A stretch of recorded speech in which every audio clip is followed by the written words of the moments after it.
श्री स्वामी समर्थ जय जय स्वामी समर्थ. श्री स्वामी समर्थ जय जय स्वामी समर्थ. आज आपण पाहणार आहोत गायत्री साधनेमुळे पापमुक्ती कशी होते, कशी मिळते. गायत्रीच्या कृपेने पतिताला उच्चता मिळते, पापांचा नाश होतो, आत्मा नेहमी स्वच्छ, निर्मळ, पवित्र, शुद्ध आणि निर्लिप्त राहतो. संस्काराने माणूस द्विज होतो. गायत्री साधन हे पाप मुक्तीचे सर्वश्रेष्ठ साधन आहे. प्रातः, मध्याह्न, सायंकाळी अशी त्रिकाळ संध्या व गायत्री जप करणे फार चांगले असते. संसारात प्रत्येक गोष्टीत पराजय, अंधकार असतो, तेव्हा गायत्री जपाने देवी सहायता मिळते. हृदया प्रकाशाने प्रकाशरूप प्रकट होते. गायत्री पुरच्चरणाने असाधारण सहयता मिळते. संकट दूर होतात, मानसिक परिवर्तन होते, माणसाच्या चिंता दूर होतात, सुख शांती मिळते. 1.25 लाख जप झाल्यास साधना मधुर फळे देऊ लागतात. अनुष्ठान कोणत्याही महिन्यात करता येते. पंचमी, एकादशी, पौर्णिमा हे चांगले दिवस मानले गेले आहेत. पंचमीला दुर्गा, एकादशीला सरस्वती व पौर्णिमेला लक्ष्मी तत्वाला प्रधानता असते. शुक्ल पक्ष अधिक शुभ आहे. जपाचा 10वा भाग हवन, हवनाचा 10वा भाग तर्पण, तर्पणाचा 10वा भाग भोजन घालावे. याला दक्षिण मार्गी साधना म्हणतात. कमीत कमी 3 ब्राह्मणांस भोजन घालावे. सुंदर आसनावर गायत्रीचे चित्र किंवा प्रतिमा ठेवून दीप उदबत्ती दाखवून देवीचे चिंतन करावे. गायत्री समोर धूप जाळणे, दिवा ठेवणे, नैवेद्य दाखवणे, चंदन लावणे, अक्षता अर्पण करणे व पाण्याचे अर्घ्य देणे. गायत्री पूजेनंतर अनुष्ठान म्हणजे जप करावा. 40 दिवसात 1.25 लाख जप पुरा करण्याची पद्धती पूर्वीपासून चालू आहे. निर्बल साधक 2 महिन्यात पुरा करू शकतो. रोज ठराविक जप व्हायला हवा. 40 दिवसात जर पुरा होण्यासाठी रोज 3125 जप व्हायला हवा. गायत्री आवाहन मंत्र. अया तू हा वरदा देवी अक्षर ब्रह्मवादिनी, गायत्री छंदसा माता ब्रह्मयोने नमोस्तुते. गायत्री विसर्जन मंत्र. उत्तमे शिखरे देवी भूम्या पर्वत मूर्धनी, ब्राह्मणेभो अनुज्ञाता गच्छ देवी यथा सुखम. हवन करायचे असेल तर साधकाला 24 अंगुलेचे कुंड असायला हवे. तेवढेच म्हणजे 24 अंगुले ते खोल असायला हवे. ईशान्य दिशेला कलश स्थापन करावा. हा कलश मातीचा किंवा चांगल्या धातूचा असावा. आम्रपल्लव त्यावर ठेवणे. त्याच्या खाली तांदूळ, गहू किंवा आठा ठेवावा. कलशाच्या 4 बाजूंना हळदीने स्वस्तिक काढावे. पूर्व दिशेला कलश व गायत्री स्थापना करावी. पश्चिमेला साधकाने बसावे. त्यांचे तोंड पूर्वेला असावे. 108 आहुती घालाव्या. सतोगण. तुळशीच्या माळा, दर्भाचे आसन, पांढरे फूल, सुताचे वस्त्र, पूर्वेला तोंड, दुपारचा दिवा, चंदन, पिवळं पिंपळ, शतावरी, ब्राह्मीचे हवन. साधना काल.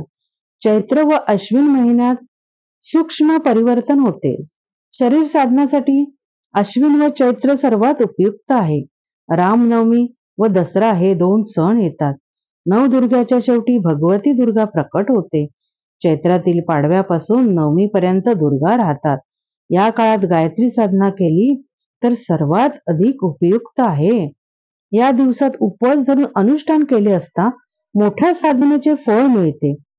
एक वेळ जेवण, संध्याकाळी फळाहार, दोन्ही वेळा दूध, एक वेळा आहार, संध्याकाळी दूध, यामुळे सामर्थ्य उत्पन्न होण्यास सहाय्य होते. पहाटेला उठून स्नान करून 9 दिवसात 24,000 जप करावा. 2667 जप करायला हवेत. रोज 25 माळा ओढायला हव्यात. हा जप करायला 3 ते 4 तास लागतात. एका वेळी एवढा जप होणे शक्य नसल्यास सकाळी निम्मेहून जास्त व सायंकाळी इतर जप पुरा करावा. आपणाला हा करता येत नसेल तर ब्राह्मणाकडून सुद्धा करून घेतला तरी चालेल. अल्पशिक्षित बालक स्त्रियांसाठी ओम ओम भुवस्व एवढंच पंचाक्षरी जप करून त्याचे काम होईल. हे गायत्रीचे मूळ प्रणव किंवा व्याहती होत. ओम भूम भुवः स्व हा मंत्र स्वल्प ज्ञानवाल्या लोकांना सॉरी फार फायदेशीर होतो. काही व्यक्तींचे जीवन फार अस्ताव्यस्त होते, अडचणी येतात. त्यांनी गायत्री साधना केल्यास सर्व अडचणी दूर होतात व साधन शक्ती निर्माण होते. रोज जप करावा, तो नेहमीच करण्याचा प्रघात ठेवावा. याने स्वास्थ्य, धन, संतान, सुख शांती मिळते. याने मानसिक शांती वाढते. साधकाला सफलता मिळते. गायत्री साधकाचे रक्षण करते. गायत्री मंत्र सर्व मंत्रात श्रेष्ठ आहे. ह्या मंत्रात प्रचंड शक्ती आहे. गायत्रीचे 5 प्रकारचे साधक आहेत.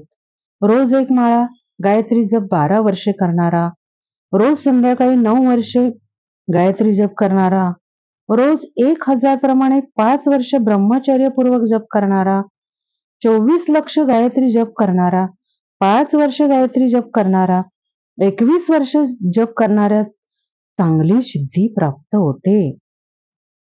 आता आपण बघूया रोग निवारण. बीजमंत्र लावून गायत्री जप केला असता रोग निवारण होते. सर्दी प्रधान कफ रोग्याने बीजमंत्र आधी म्हणून गायत्री जप करावा. पित्त म्हणजे उष्णता प्रधान रोग्याने ह्या बीजाचा उपयोग करावा. वात प्रधान रोग्याने बीज मंत्राचा उपयोग करावा. रोगी भागावर पाणी मंत्रवून शिंपडावे. तुळशीचे पान, काळी मिरी पाण्यात उगाळून औषध रूपाने द्यावे. आता विष निवारण. विषारी प्राण्यांच्या दंशावर पिंपळाच्या समिधांपासून तयार केलेल्या विभूतीपासून ज्या नाकपुडीतून श्वास चालला असेल त्या हातात विभूती घेऊन बीज लावून गायत्री जपाने मंत्रावावी. तांबड्या घोड्यावर बसलेल्या गायत्रीचे ध्यान करावे व ती विभूती दंश झालेल्या ठिकाणी 4 मिनिटे चोळावी. सर्पदंशावर चंदनाच्या हवनाची विभूती लावायला हवी. मंत्रित केलेले तूप प्यायला हवे. पिवळा सरस मंत्रवून दाही इंद्रियांना लावावा.